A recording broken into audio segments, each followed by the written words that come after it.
Shalom, Yashala, Shalom. First and foremost, I want to give all praise, honor, and glory to the Most High Yahweh. I do so in the name of His only begotten Son, Yahweh Shai. Double honors to the apostles and the elders of Yasharallah. Call Halayim Yahweh Ba'ashem Yahweh Shai Ba'ashem Harakah Kodash, for blessing our elders with the spirit of truth, so that we may know. Shout out to the Akim and the Akwaf that's keeping the faith and the work. Shall keep at it. It's your brother Abaya coming at you with more precepts. It's the book of Psalms, chapter 71 and verse 10. It says, "For mine enemies speak against me, and they that lay wait for my soul take counsel together, saying, Power hath forsaken him, persecute and take him, for there is none to deliver him." All right.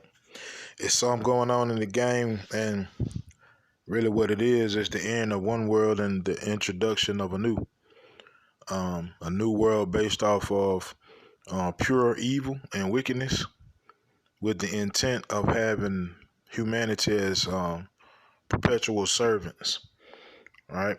And it starts with who the villain is, right? Esau, Edom. And you can read about that in the book of Genesis 25. See Malachi chapter 1, so forth and so on, man. So many scriptures exposing, this devil, Isaiah 47, so forth and so on, right?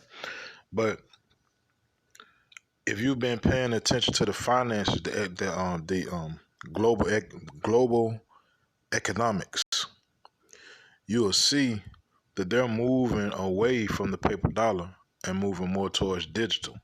But in order for them to move towards digital, the paper dollar has to not have the strength to uphold itself.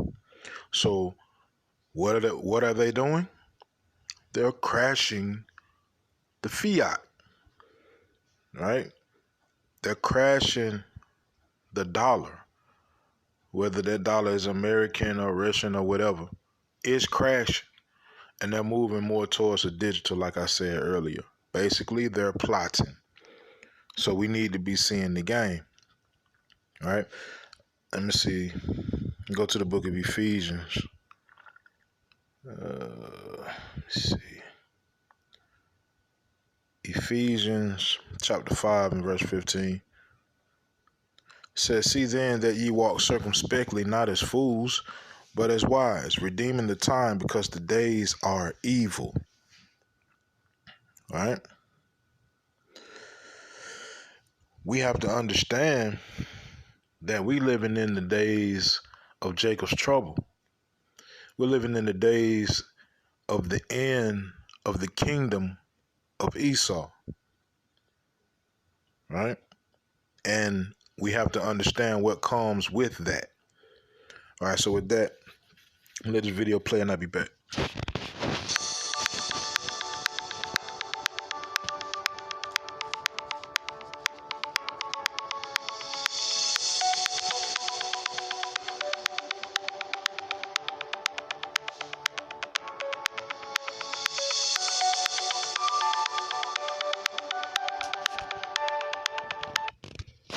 So what the video just said was 2021 bam this place up. Not just this place, but the whole world. And they were expecting a bounce back in 2022. All right?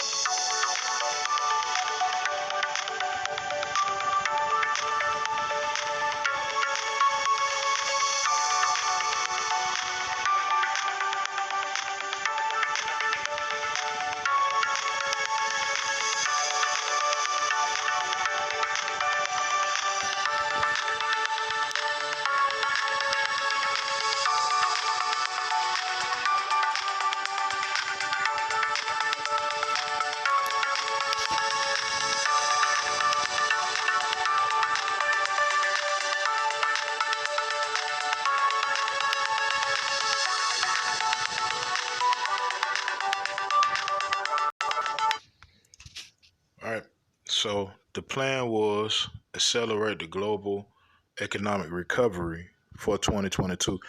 I want you to think back a while, right? And I don't want you to go back too far. I'm just going to the Trump era, right? You remember when Trump was in office, and there was this whole to do about the votes, right? They were blaming Russia for tampering with votes.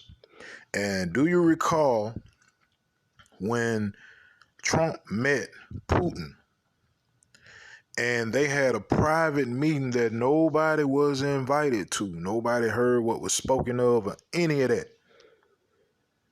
All right? They had their meeting. Then after the meeting, all hell broke loose. The pandemic came. And now, what's going on in Europe with NATO and the EU? Right? Do you recall Trump saying, "This is the calm before the storm"? And people were wondering, what is he speaking on? And he said, "Well, you'll find out. You'll see."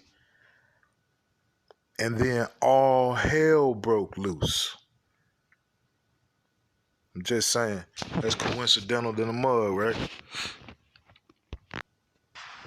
Now over to Wall Street, where the markets continue to drop after Russian forces moved into Ukraine. The price of oil, a key Russian export, of course, jumping above $105 a barrel for the first time since 2014. An economic pile-on coming as the economy faces supply chain issues and the highest inflation levels we've seen in 40 years. RT's Trinity Chavez has more on this story. Today, market volatility continues in the wake of the Russia-Ukraine crisis. Western nations now ramping up sanctions against Russia, with steps including blocking some of its banks from the SWIFT global payment system. Russia's currency, the ruble, tumbled to fresh record lows, and the Russian central bank has raised its key interest rate, more than doubling it to 20%.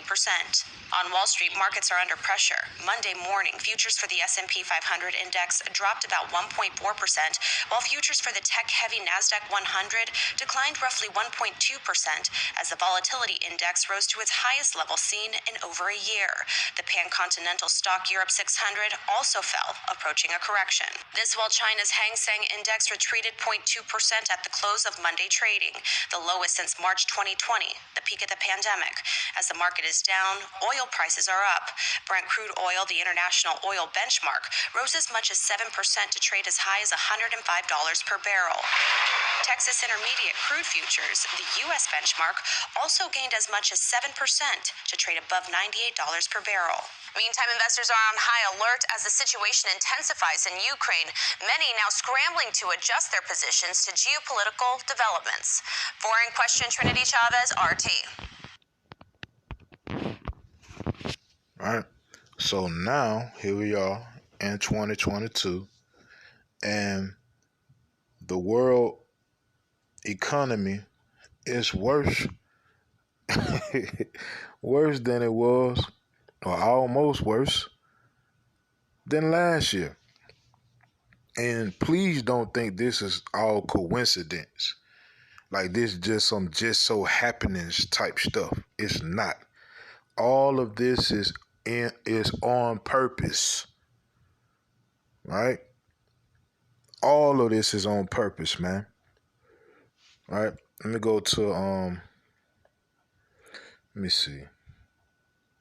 Slot.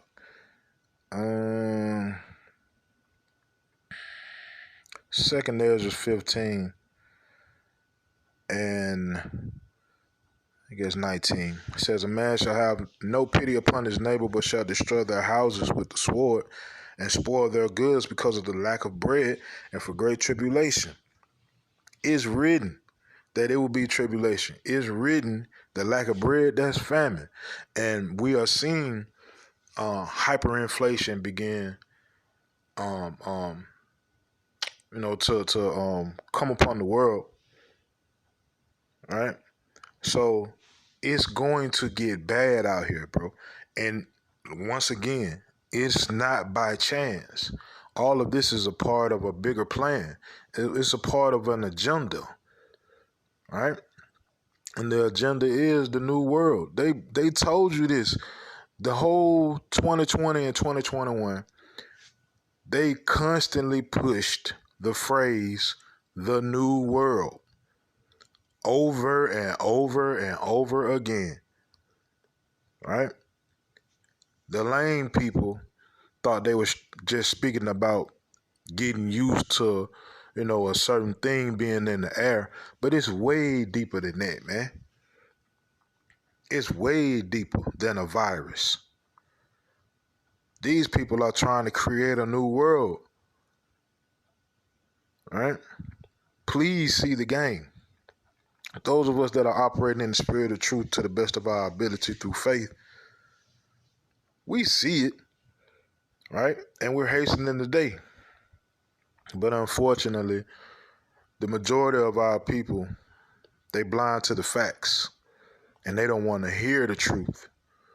So it's going to hit them like a ton of bricks. But to the elect of the elect, this is the book of Psalms. Let's see. Psalms 118 and verse 6 says, Yahweh is on my side.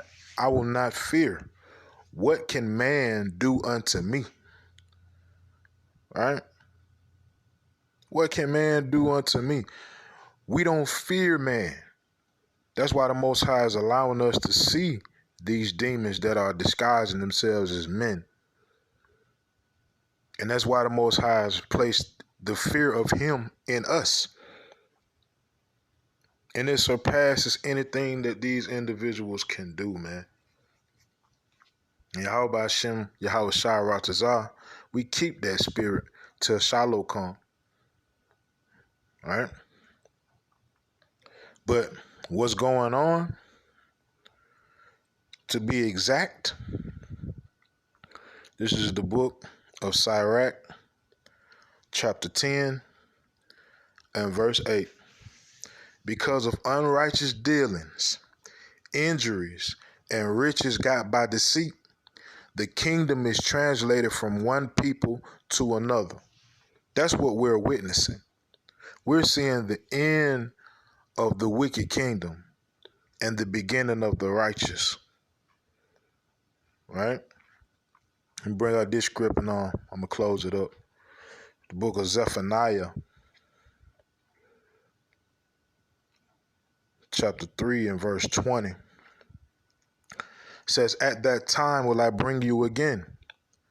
Meaning Yahweh is getting ready to come gather his people.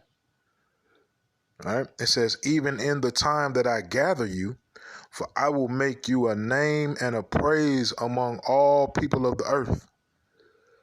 Right? Now the name is already starting by us doing this work. Right? By us putting our life and limbs and everything on the line by going out into the highways and hedges and letting our face be seen. Letting the truth be known no matter what. The name is there. Right? That's why when you say anything about a Hebrew Israelite, people feel a certain type of way about it. Whether it's good or bad. Because the name is there. Right? Next is the praise. That's going to come when they see that salvation. And when we come back. Right? Tearing stuff up, right? But it says, let me start that over. Zephaniah 3 and 20. At that time will I bring you again, even in the time that I gather you, for I will make you a name and a praise among all people of the earth, when I turn back your captivity before your eyes, saith Yahweh. And that's what we're seeing. We are seeing Yahweh turn back our captivities. Right? And we believe it. But the majority of our people don't believe what they're seeing. Right? That's why they keep hoping that everything just go away and everything go back to normal. And it's never going back to normal. Right? This place was designed to be destroyed. And you along with it if you cling to it. Yahweh Hashem Yahweh Shah told us this is not our rest. So get that through your skull, because this place is almost done. Yahweh Ratazah. Right, so with that, Yahweh Bashim Yahweh Shah Ratazah, these precepts in this video were edifying. Call Haloyim Yahweh Bashim Yahweh Shai Bahashim Harakak Wadash.